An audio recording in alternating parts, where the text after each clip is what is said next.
La carta del apóstol Pablo a los Gálatas, capítulo 1.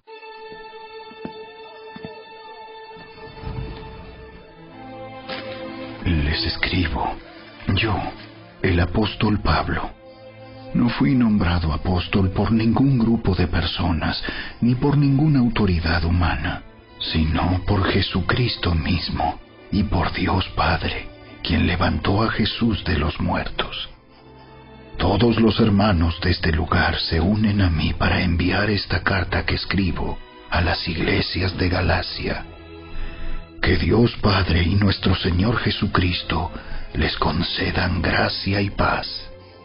Tal como Dios nuestro Padre lo planeó, Jesús entregó su vida por nuestros pecados para rescatarnos de este mundo de maldad en el que vivimos.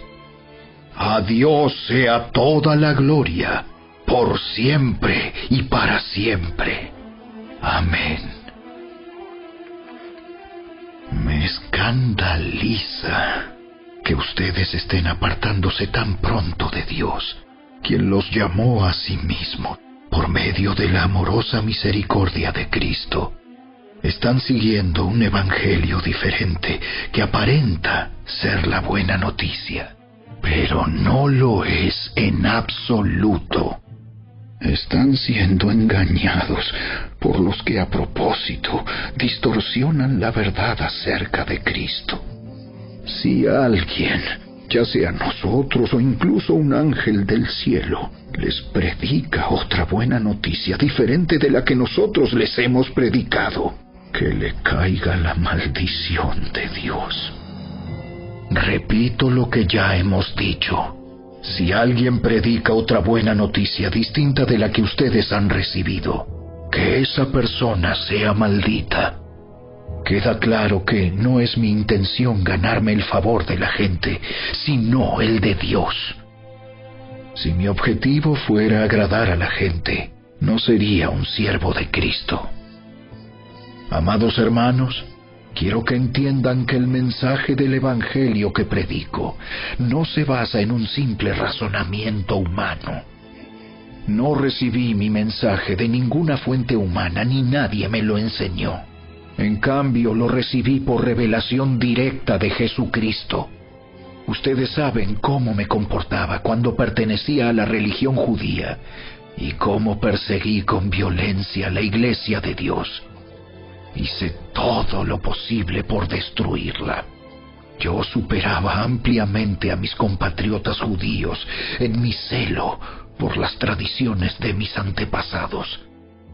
Pero aún antes de que yo naciera, Dios me eligió y me llamó por su gracia maravillosa. Luego, le agradó revelarme a su Hijo para que yo proclamara a los gentiles la buena noticia acerca de Jesús. Cuando esto sucedió, no me apresuré a consultar con ningún ser humano. Tampoco subí a Jerusalén para pedir consejo de los que eran apóstoles antes que yo. En cambio, me fui a la región de Arabia y después regresé a la ciudad de Damasco. Luego, 3 años más tarde, fui a Jerusalén para conocer a Pedro y me quedé 15 días con él. El único otro apóstol que conocí en esos días fue Santiago, el hermano del Señor. Declaro delante de Dios que no es mentira lo que les escribo. Después de esa visita, me dirigí al norte, a las provincias de Siria y Cilicia, y aún así, las iglesias en Cristo que están en Judea todavía no me conocían personalmente. Todo lo que sabían de mí era lo que la gente decía. El que antes nos perseguía, ahora predica la misma fe que trataba de destruir. Y alababan a Dios por causa de mí.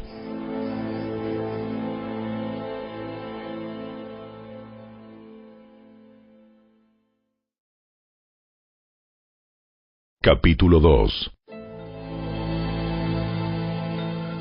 Luego, 14 años más tarde, regresé a Jerusalén. esta vez con Bernabé, y Tito también vino. Fui a Jerusalén porque Dios me reveló que debía hacerlo. Durante mi tiempo allí, me reuní en privado con los que eran reconocidos como los dirigentes de la iglesia y les presenté el mensaje que predico a los gentiles. Quería asegurarme de que estábamos de acuerdo, porque temía que todos mis esfuerzos hubieran sido inútiles y que estaba corriendo la carrera en vano. Sin embargo, ellos me respaldaron y ni siquiera exigieron que mi compañero Tito se circuncidara, a pesar de que era griego. Incluso esa cuestión surgió solo a causa de unos supuestos creyentes, en realidad falsos, que se habían infiltrado entre nosotros. Se metieron en secreto para espiarnos y privarnos de la libertad que tenemos en Cristo Jesús, pues querían esclavizarnos y obligarnos a seguir los reglamentos judíos. Pero no nos doblegamos ante ellos, ni por un solo instante. Queríamos preservar la verdad del mensaje del Evangelio para ustedes. Los líderes de la iglesia no tenían nada que agregar a lo que yo predicaba. Dicho sea de paso, su fama de grandes líderes a mí no me afectó para nada, porque Dios no tiene favoritos. Al contrario, ellos comprendieron que Dios me había dado la responsabilidad de predicar el Evangelio a los gentiles, tal como le había dado a Pedro la responsabilidad de predicar a los judíos. Pues el mismo Dios que actuaba por medio de Pedro, apóstol a los judíos, también actuaba por medio de mí, apóstol a los gentiles. De hecho, Santiago, Pedro y Juan, quienes eran considerados pilares de la iglesia, reconocieron el don que Dios me había dado y nos aceptaron a Bernabé y a mí como sus colegas. Nos animaron a seguir predicando a los gentiles mientras ellos continuaban su tarea con los judíos. La única sugerencia que hicieron fue que siguiéramos ayudando a los pobres, algo que yo siempre tengo deseos de hacer. Pero cuando Pedro llegó a Antioquía, tuve que enfrentarlo cara a cara, porque él estaba muy equivocado en lo que hacía. Cuando llegó por primera vez, Pedro comía con los creyentes gentiles, quienes no estaban circuncidados. Pero después, cuando llegaron algunos amigos de Santiago, Pedro no quiso comer más con esos gentiles. Tenía miedo a la crítica de los que insistían en la necesidad de la circuncisión. Como resultado, otros creyentes judíos imitaron la hipocresía de Pedro. E incluso Bernabé se dejó llevar por esa hipocresía. Cuando vi que ellos no seguían la verdad del mensaje del Evangelio, le dije a Pedro delante de todos los demás: si tú, que eres judío de nacimiento, dejaste a un lado las leyes judías y vives como un gentil, ¿por qué ahora tratas de obligar a estos gentiles a seguir las tradiciones judías? Tú y yo somos judíos de nacimiento. No somos pecadores, como los gentiles. Sin embargo, sabemos que una persona es declarada justa ante Dios por la fe en Jesucristo y no por la obediencia a la ley. Y nosotros hemos creído en Cristo Jesús para poder ser declarados justos ante Dios por causa de nuestra fe en Cristo, y no porque hayamos obedecido la ley. Pues nadie jamás será declarado justo ante Dios mediante la obediencia a la ley.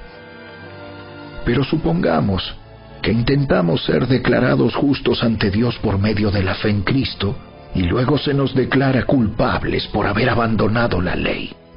¿Acaso esto quiere decir que Cristo nos ha llevado al pecado? Por supuesto que no. Más bien, soy un pecador si vuelvo a construir el viejo sistema de la ley que ya eché abajo.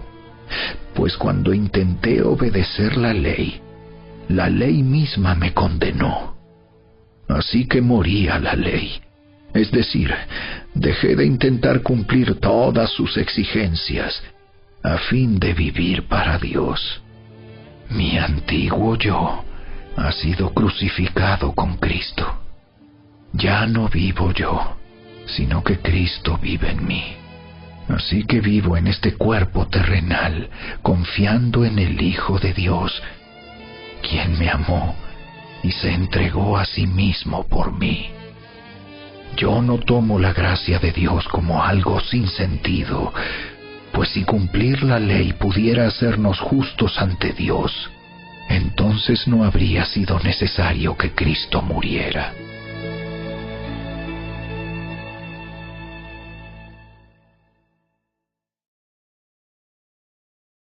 Capítulo 3.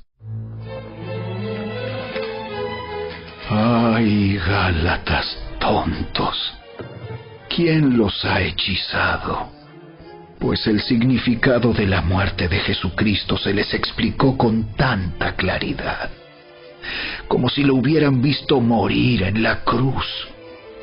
Déjenme hacerles una pregunta. ¿Recibieron al Espíritu Santo por obedecer la ley de Moisés? ¡Claro que no! Recibieron al Espíritu porque creyeron el mensaje que escucharon acerca de Cristo. ¿Será posible que sean tan tontos? Después de haber comenzado su nueva vida en el Espíritu, ¿por qué ahora tratan de ser perfectos mediante sus propios esfuerzos? ¿Acaso han pasado por tantas experiencias en vano? No puede ser que no les hayan servido para nada. Vuelvo a preguntarles, ¿acaso Dios les da al Espíritu Santo y hace milagros entre ustedes porque obedecen la ley? Por supuesto que no. Es porque creen el mensaje que oyeron acerca de Cristo. Del mismo modo, Abraham le creyó a Dios y Dios lo consideró justo debido a su fe. Así que los verdaderos hijos de Abraham son los que ponen su fe en Dios. Es más, las Escrituras previeron este tiempo en el que Dios declararía justos a los gentiles por causa de su fe. Dios anunció esa buena noticia a Abraham hace tiempo, cuando le dijo: todas las naciones serán bendecidas por medio de ti. Así que todos los que ponen su fe en Cristo participan de la misma bendición que recibió Abraham por causa de su fe. Sin embargo, los que dependen de la ley para hacerse justos ante Dios están bajo la maldición de Dios, porque las Escrituras dicen: maldito es todo el que no cumple ni obedece cada uno de los mandatos que están escritos en el libro de la ley de Dios. Queda claro, entonces, que nadie puede hacerse justo ante Dios por tratar de cumplir la ley, ya que las Escrituras dicen: es por medio de la fe que el justo tiene vida. El camino de la fe es muy diferente del camino de la ley, que dice: es mediante la obediencia a la ley que una persona tiene vida. Pero Cristo nos ha rescatado de la maldición dictada en la ley.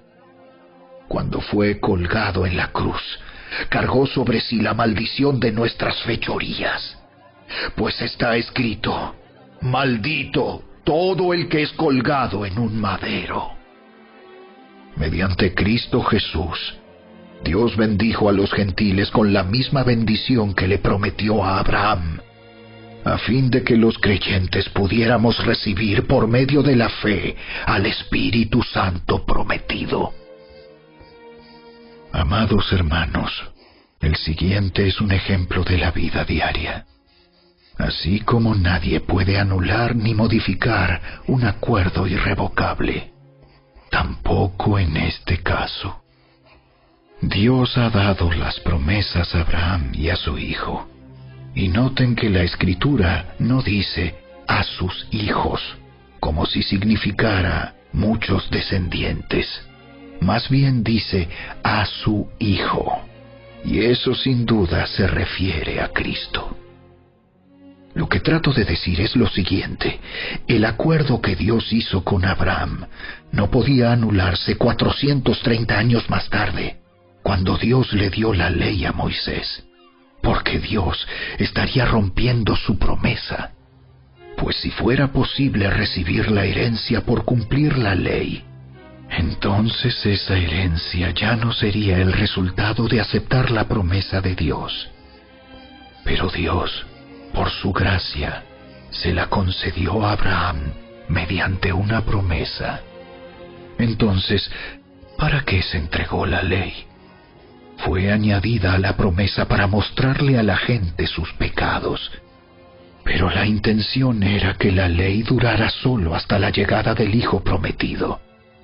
Por medio de ángeles, Dios entregó su ley a Moisés, quien hizo de mediador entre Dios y el pueblo. Ahora bien, un mediador es de ayuda si dos o más partes tienen que llegar a un acuerdo.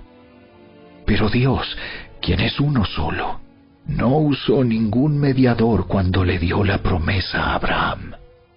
¿Hay algún conflicto entonces entre la ley de Dios y las promesas de Dios?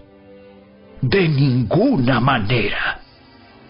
Si la ley pudiera darnos vida nueva, nosotros podríamos hacernos justos ante Dios por obedecerla. Pero las Escrituras declaran que todos somos prisioneros del pecado. Así que recibimos la promesa de libertad que Dios hizo únicamente por creer en Jesucristo. Antes de que se nos abriera el camino de la fe en Cristo, estábamos vigilados por la ley. Nos mantuvo en custodia protectora, por así decirlo, hasta que fuera revelado el camino de la fe. Dicho de otra manera, la ley fue nuestra tutora hasta que vino Cristo. Nos protegió hasta que se nos declarara justos ante Dios por medio de la fe. Y ahora que ha llegado el camino de la fe, ya no necesitamos que la ley sea nuestra tutora, pues todos ustedes son hijos de Dios por la fe en Cristo Jesús, y todos los que fueron unidos a Cristo en el bautismo se han puesto a Cristo como si se pusieran ropa nueva. Ya no hay judío ni gentil, esclavo ni libre, hombre ni mujer, porque todos ustedes son uno en Cristo Jesús. Y ahora que pertenecen a Cristo, son verdaderos hijos de Abraham, son sus herederos, y la promesa de Dios a Abraham les pertenece a ustedes.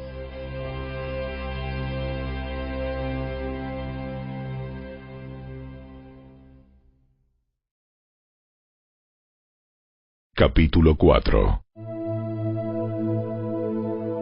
Piénsenlo de la siguiente manera. Si un padre muere y deja una herencia a sus hijos pequeños, esos niños no están en mejor situación que los esclavos hasta que se hagan mayores de edad, aunque son los verdaderos dueños de todas las posesiones de su padre. Tienen que obedecer a sus tutores hasta que cumplan la edad establecida por su padre. Eso mismo sucedía con nosotros antes de que viniera Cristo. Éramos como niños. Éramos esclavos de los principios espirituales básicos de este mundo. Sin embargo, cuando se cumplió el tiempo establecido, Dios envió a su Hijo, nacido de una mujer y sujeto a la ley. Dios lo envió para que comprara la libertad de los que éramos esclavos de la ley, a fin de poder adoptarnos como sus propios hijos. Y debido a que somos sus hijos, Dios envió al Espíritu de su Hijo a nuestro corazón, el cual nos impulsa a exclamar: Abba, Padre. Ahora ya no eres un esclavo, sino un hijo de Dios. Y como eres su hijo, Dios te ha hecho su heredero. Antes de conocer a Dios, ustedes los gentiles eran esclavos de los llamados dioses que ni siquiera existen. Así que ahora que conocen a Dios, o mejor dicho, ahora que Dios los conoce a ustedes, ¿Por qué quieren retroceder y convertirse otra vez en esclavos de los débiles e inútiles principios espirituales de este mundo? Pretenden ganarse el favor de Dios al cumplir con ciertos días o meses, estaciones o años. Temo por ustedes. Quizá todo el arduo trabajo que hice entre ustedes fue en vano. Amados hermanos, les ruego que vivan como yo, libres de esas cosas, pues yo llegué a ser como ustedes, los gentiles, libre de esas leyes. Ustedes no me trataron mal cuando les prediqué por primera vez. Sin duda, recordarán que yo estaba enfermo la primera vez que les llevé la buena noticia. Aunque mi condición los tentaba a no aceptarme, ustedes no me despreciaron ni me rechazaron. Todo lo contrario, me recibieron y me cuidaron como si yo fuera un ángel de Dios o incluso el mismo Cristo Jesús. ¿Dónde ha ido a parar el espíritu de alegría y de gratitud que antes tenían? Estoy seguro de que ustedes se hubieran arrancado los propios ojos para dármelos de haber sido posible. ¿Acaso ahora me volví su enemigo porque les digo la verdad? Esos falsos maestros están muy ansiosos de ganarse el favor de ustedes, pero sus intenciones no son nada buenas. Lo que quieren es aislarlos de mí para que ustedes solo les presten atención a ellos. Si alguien quiere hacer cosas buenas por ustedes, no hay ningún problema, pero que lo haga en todo tiempo, no solo cuando estoy con ustedes. Oh, mis hijos queridos, siento como si volviera a sufrir dolores de parto por ustedes. Y seguirán hasta que Cristo se forme por completo en sus vidas. Desearía estar con ustedes en este momento para poder hablarles en otro tono, pero estando tan lejos, no sé qué más puedo hacer para ayudarlos. Díganme ustedes, los que quieren vivir bajo la ley, ¿saben lo que en realidad dice la ley? Las Escrituras dicen que Abraham tuvo 2 hijos, uno de la mujer esclava y el otro de su esposa, quien había nacido libre. El nacimiento del hijo de la esclava fue el resultado de un intento humano por lograr que se cumpliera la promesa de Dios. Pero el nacimiento del hijo de la libre fue la manera en que Dios cumplió su promesa. Esas 2 mujeres son una ilustración de los 2 pactos de Dios. La primera mujer, Agar, representa el monte Sinaí, donde el pueblo recibió la ley que los hizo esclavos.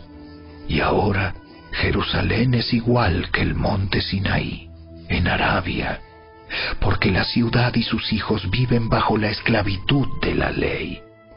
Pero la otra mujer, Sara, representa la Jerusalén celestial. Ella es la mujer libre y es nuestra madre. Como dijo Isaías: Alégrate, oh mujer sin hijos, tú que nunca diste a luz. Ponte a gritar de alegría, tú que nunca tuviste dolores de parto, pues la mujer desolada ahora tiene más hijos que la que vive con su esposo. Y ustedes, amados hermanos, son hijos de la promesa igual que Isaac, pero ahora son perseguidos por los que quieren que cumplan la ley, tal como Ismael, el hijo que nació del esfuerzo humano, persiguió a Isaac el Hijo que nació por el poder del Espíritu. Pero ¿qué dicen las Escrituras al respecto? Echa fuera a la esclava y a su hijo, porque el hijo de la mujer esclava no compartirá la herencia del hijo de la mujer libre. Así que, amados hermanos, no somos hijos de la mujer esclava, somos hijos de la mujer libre.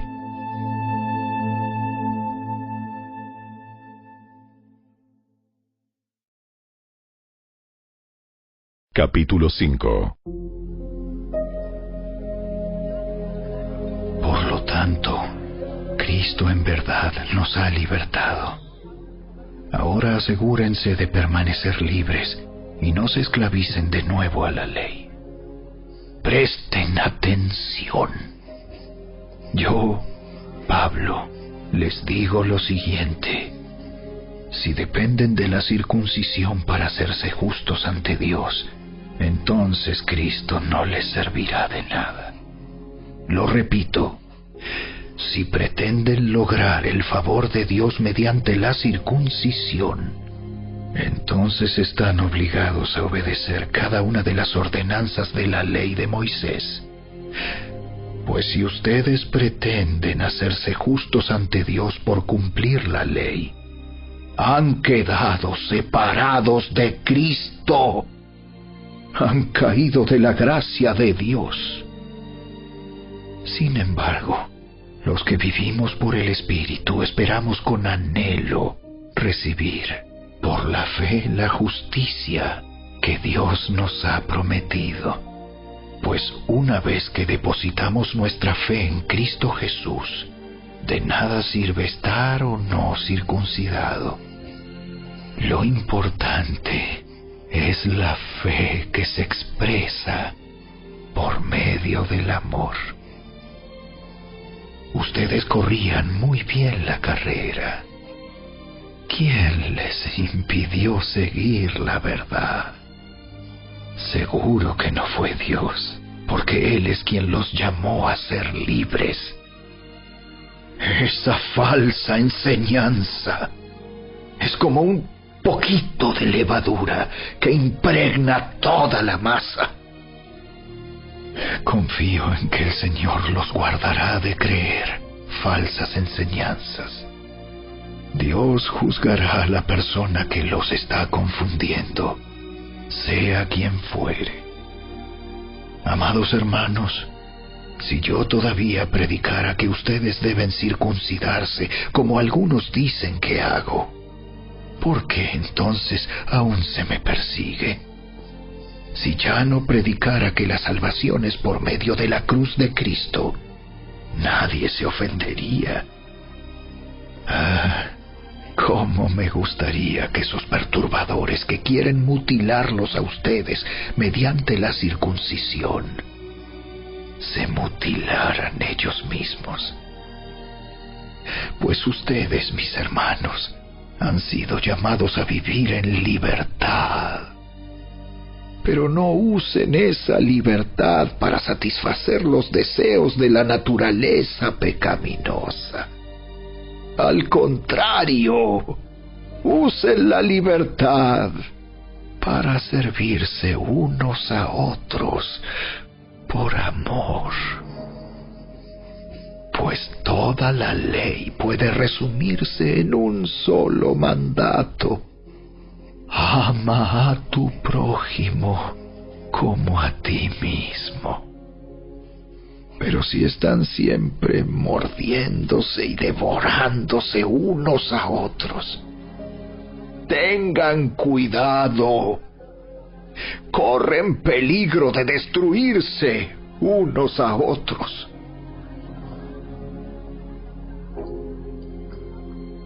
Por eso les digo, dejen que el Espíritu Santo los guíe en la vida. Entonces no se dejarán llevar por los impulsos de la naturaleza pecaminosa. La naturaleza pecaminosa desea hacer el mal, que es precisamente lo contrario de lo que quiere el Espíritu. y el Espíritu nos da deseos que se oponen a lo que desea la naturaleza pecaminosa. Estas dos fuerzas luchan constantemente entre sí. Entonces ustedes no son libres para llevar a cabo sus buenas intenciones. Pero cuando el Espíritu los guía, ya no están obligados a cumplir la ley de Moisés. Cuando ustedes siguen los deseos de la naturaleza pecaminosa, los resultados son más que claros. Inmoralidad sexual, impureza, pasiones sensuales, idolatría, hechicería, hostilidad, peleas, celos, arrebatos de furia, ambición egoísta, discordias, divisiones, envidia, borracheras, fiestas desenfrenadas y otros pecados parecidos. Permítanme repetirles lo que les dije antes. Cualquiera que lleve esa clase de vida no heredará el reino de Dios. En cambio, la clase de fruto que el Espíritu Santo produce en nuestra vida es amor, alegría, paz, paciencia, gentileza, bondad, fidelidad, humildad y control propio. No existen leyes contra esas cosas. Los que pertenecen a Cristo Jesús han clavado en la cruz las pasiones y los deseos de la naturaleza pecaminosa y los han crucificado allí. Ya que vivimos por el Espíritu, sigamos la guía del Espíritu en cada aspecto de nuestra vida. No nos hagamos vanidosos, ni nos provoquemos unos a otros, ni tengamos envidia unos de otros.